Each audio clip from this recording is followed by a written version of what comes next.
નમસ્કાર, ગ્રીન કિચનમાં આપનું સ્વાગત છે। YouTube પર ગુજરાતીમાં માહિતી આપતી સૌપ્રથમ વિડિયો રેસિપી ચેનલ એટલે ગ્રીન કિચન। નવી રેસિપી માટે જોતા રહો ગ્રીન કિચન અને સબસ્ક્રાઇબ કરવાનું ભૂલતા નહીં। નમસ્કાર મિત્રો, ગ્રીન કિચનમાં આજે આપણે સુવાની ભાજીનું શાક બનાવીશું। આ માટે આશરે 100 ગ્રામ સુવાની ભાજીને સારી રીતે ધોઈ અને સમારી લીધી છે અને લસણની કળીઓ ફોલી અને તેને આ રીતે કટકી સમારી લીધી છે। તમારી ઈચ્છા હોય તો લસણની પેસ્ટ પણ ઉપયોગમાં લઈ શકો છો, પણ આ સબ્જીમાં આવી રીતે કટકી કરેલ લસણ સારું લાગે છે। તો હવે શાક વઘારવા માટેની જરૂરી સામગ્રી લઈ અને શાક વઘારી લઈએ। સૌ પહેલા 1 ચમચો તેલ ગરમ કરીશું। સુવાની ભાજીમાં લોહ તત્વ સારા પ્રમાણમાં હોય છે અને તે પેટ માટે પણ બહુ જ સારી છે।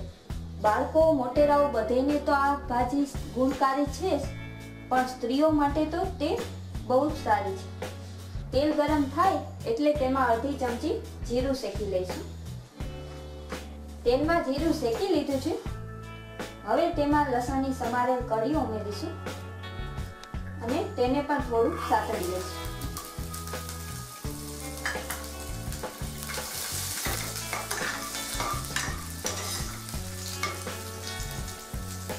લસણ સાતળી લીધું છે। હવે તેમાં આશરે 1.5 કપ જેટલું પાણી નાખીશું।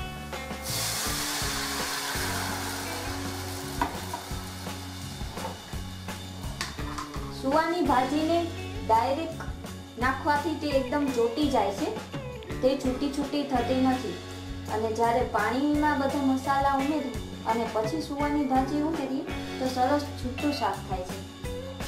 આ ગુજરાતી સ્ટાઇલની સુવાની ભાજી છે જે આવી રીતે બનાવી જોઈએ। હવે બધા મસાલા નાખી દઈશું। સ્વાદ પ્રમાણે મીઠું। સુવાની ભાજીમાં માઇલ્ડ મસાલા જ નાખવાના હોય છે કારણ કે તેનાથી સરસ ફ્લેવર આવે છે। વધુ મસાલા નાખવાથી એકદમ સ્ટ્રોંગ બની જાય છે અને ભાજીની પોતાની ફ્લેવર દબાઈ જાય છે। થોડી હળદર, થોડો ધાણા પાવડર અને થોડું લાલ મરચું। હવે પાણીને એકદમ ઉકળવા દઈશું। તમારી ઈચ્છા હોય તો પાણીને પણ ટેસ્ટ કરી જોવું કે તમને મસાલા બરાબર લાગે છે, પછી સુવાની ભાજી ઉમેરી। હવે પાણી ઉકળવા લાગ્યું છે। આ સ્ટેજ ઉપર તેમાં સુવાની ભાજી ઉમેરી અને હલાવી દઈશું।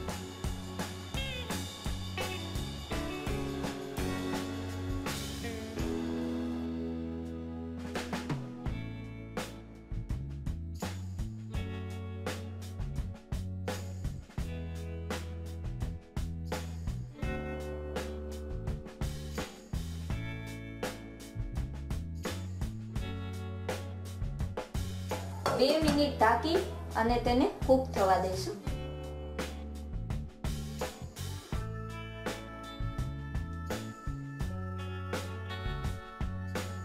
બે મિનિટ થઈ ગઈ છે। હવે શાક ચેક કરી લઈએ।